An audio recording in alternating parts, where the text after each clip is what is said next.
No coração das estepes da Mongólia, no início do século XIII, surgia um homem destinado a mudar o destino de nações inteiras.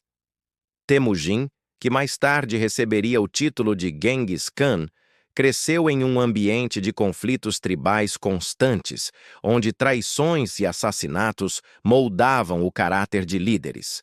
Desde jovem, aprendeu que para sobreviver não bastava a força física, era necessário impor respeito e medo. A unificação das tribos mongóis não foi um processo pacífico. Temujin empregou não apenas a habilidade militar, mas também a intimidação como arma política. Líderes rivais que se recusavam a se submeter eram punidos de forma exemplar. Alguns eram executados publicamente, outros mortos de maneira lenta, servindo de lição para todos que cogitassem resistir.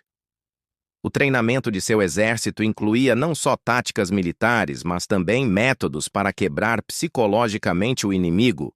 Guerreiros eram ensinados a criar pânico deliberadamente, usando mutilações e exibições de cadáveres para aterrorizar vilas inteiras antes de atacar.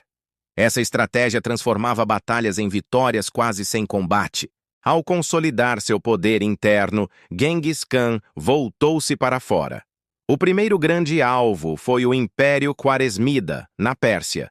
Um incidente comercial, no qual comerciantes mongóis foram mortos, serviu como justificativa para uma campanha de retaliação que se transformaria em um dos massacres mais devastadores da história medieval. Na invasão khwarezmida, cidades inteiras foram destruídas. Merv, uma das mais populosas da época, viu dezenas de milhares de habitantes massacrados. As crônicas descrevem rios tingidos de sangue e corpos empilhados como barreiras. Quem tentava fugir era caçado e morto, sem distinção entre combatentes e civis. Um dos métodos de punição mais temidos era o esmagamento. Prisioneiros de alto valor, como nobres ou generais inimigos, eram colocados sob tábuas pesadas e lentamente esmagados por cavalos ou homens, prolongando a agonia. Esse ato não era apenas execução, era um espetáculo de terror para todos que assistiam. Outro castigo comum era a execução por fervura. Alguns inimigos capturados eram lançados em caldeirões de água ou óleo quente, morrendo lentamente enquanto gritos ecoavam entre as tropas. Esses eventos eram organizados de forma ritualística, como demonstração do destino reservado a quem resistisse. A empalação também foi usada, especialmente em regiões onde Genghis queria impor disciplina imediata. Postes afiados eram introduzidos no corpo da vítima, que era deixada para morrer à vista de todos. O sofrimento prolongado e a exposição pública serviam para espalhar o pavor. Os mongóis também empregavam torturas psicológicas.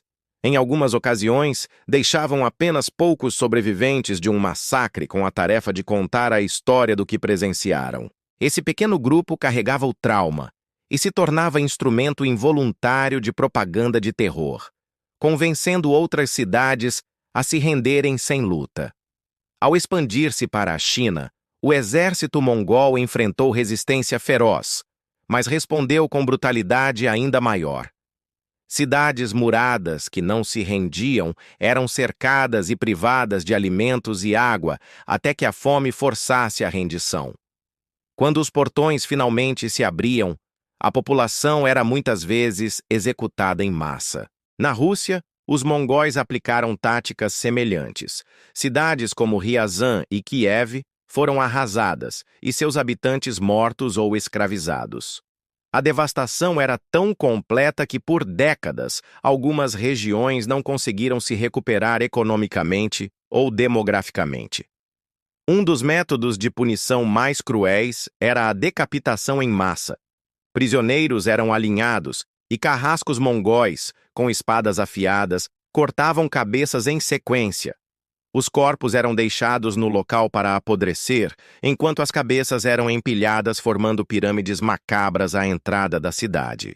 O uso de prisioneiros como escudos humanos era outra tática. Em cercos, mongóis colocavam civis capturados à frente de suas tropas, obrigando os defensores a atirar contra seus próprios compatriotas, ou a se renderem para evitar o massacre. Esse recurso minava a moral inimiga de forma fulminante. As mulheres capturadas eram frequentemente violentadas e escravizadas. Muitas eram distribuídas entre os guerreiros como parte do saque, e outras vendidas em mercados distantes. Esse destino cruel fazia parte da economia de guerra mongol, que via no corpo feminino mais um recurso a ser explorado. Em algumas campanhas, Genghis Khan ordenou que músicos e artistas de cidades conquistadas fossem poupados, mas não por compaixão. Eles eram forçados a tocar e cantar enquanto execuções ocorriam, transformando o ato de matar em espetáculo sombrio. A música servia como trilha para a humilhação dos vencidos. A fome era usada como arma estratégica. Em determinadas cidades, os mongóis queimavam plantações, contaminavam fontes de água e bloqueavam rotas de suprimento.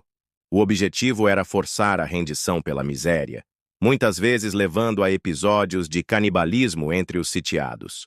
Os traidores eram mortos de formas particularmente cruéis. Alguns eram costurados vivos dentro de peles de animais frescas, que encolhiam ao secar, esmagando o corpo lentamente. Essa punição era reservada àqueles que mudavam de lado ou conspiravam contra o comando mongol. A marcação a ferro em brasa era usada para identificar escravos e humilhar líderes capturados. O ferro quente era aplicado no rosto ou nas mãos, queimando a carne e deixando cicatrizes permanentes. Esse ato também tinha o simbolismo de apagar a dignidade do inimigo. Ao longo de sua expansão, o Império Mongol foi acumulando uma reputação tão temida que, em muitos casos, cidades se entregavam sem combate apenas ao ouvir que suas tropas se aproximavam. A memória dos massacres anteriores era mais persuasiva que qualquer exército em campo. O terror era calculado. Genghis Khan sabia que massacrar uma cidade inteira e deixar que a notícia se espalhasse economizava tempo, recursos e vidas de seus próprios soldados. O medo se tornava uma arma tão poderosa quanto o arco e a flecha. Apesar da brutalidade, o Império também trouxe um período de relativa estabilidade para as rotas comerciais, conhecido como Pax Mongólica. Mas essa paz só era concedida a quem aceitava a submissão incondicional. Quem desobedecia experimentava a face mais sombria do regime. Os sucessores de Genghis Khan mantiveram a política de punições severas. Ogedei, seu filho, continuou a expandir o império e a aplicar métodos semelhantes de intimidação. Sob seu comando, novas regiões da Europa Oriental e do Oriente Médio conheceram a crueldade mongol. A Batalha de Mory, na Hungria, é lembrada não apenas pela vitória mongol, mas pelo massacre subsequente. Soldados e civis foram mortos sem distinção e prisioneiros usados como escravos até morrerem de exaustão. A destruição deixou a região vulnerável por décadas. Na Pérsia e no Oriente Médio, Hulagu Khan, neto de Genghis, devastou Bagdá em 1258.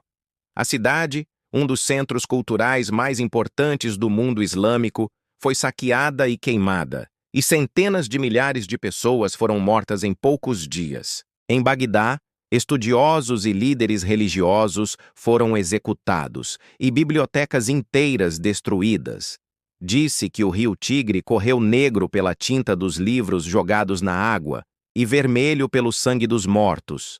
Essa destruição foi tanto cultural quanto física. A tortura não era aplicada apenas a inimigos declarados, mas também a mensageiros que traziam más notícias. Alguns eram executados de forma lenta, servindo como exemplo para que outros não ousassem falhar com o comando mongol. Os mongóis viam a obediência como valor absoluto. Qualquer sinal de desafio era esmagado com violência desproporcional, não para fazer justiça, mas para reforçar a autoridade. Essa mentalidade sustentou o império por mais de um século, espalhando medo em 3 continentes.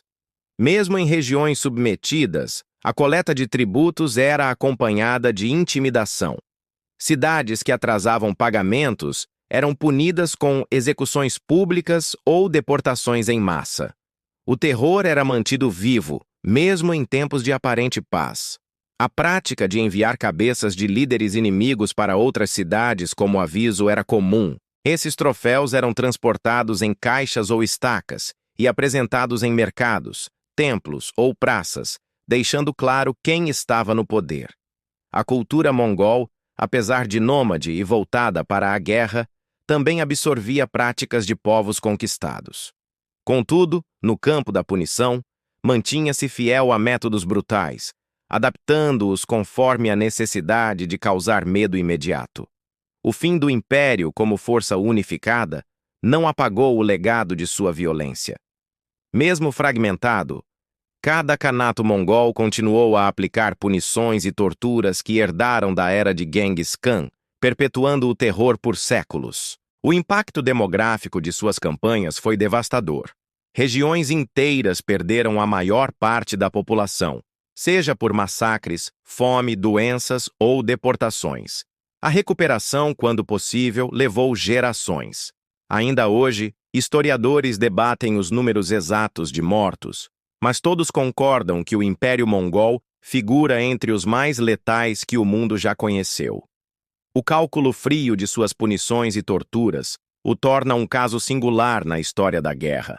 A imagem de Genghis Khan varia conforme a cultura.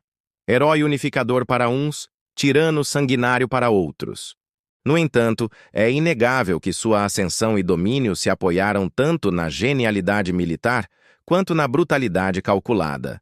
O medo foi sua arma mais eficaz, e a memória das punições mongóis atravessou séculos, moldando a forma como povos e reinos encaravam a guerra e a submissão. A história do Império Mongol é, acima de tudo, a história do terror como política de Estado.